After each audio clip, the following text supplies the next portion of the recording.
Hello friends, आप देख रहे हैं टेक्निकल फिक्स चैनल। आज की इस वीडियो में हम सीखेंगे कि हम किस तरह से चेक कर सकते हैं कि हमारे मैकबुक में या किसी भी मैक ऑपरेटिंग सिस्टम में जावा इंस्टॉल है या नहीं। तो चलिए वीडियो को स्टार्ट करते हैं। आपने यहाँ पर सर्च बार में जाकर टर्मिनल को सर्च करना है और इसके बाद आपने यहाँ से टर्मिनल को ओपन करना है। जैसे कि मैं यहाँ से टर्मिनल को ओपन कर लेता हूँ। टर्मिनल आप लॉन्च पैड में जाकर यहाँ से भी ओपन कर सकते हैं। टर्मिनल ओपन करने के बाद आपने यहाँ पर लिखना है जावा वर्जन।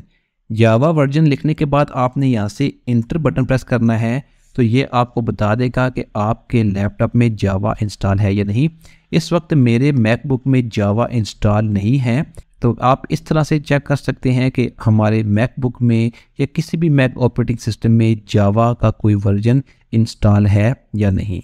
तो बहुत शुक्रिया वीडियो देखने के लिए। मज़ीद वीडियोज़ के लिए आप मेरे चैनल को ज़रूर सब्सक्राइब करें। Thank you.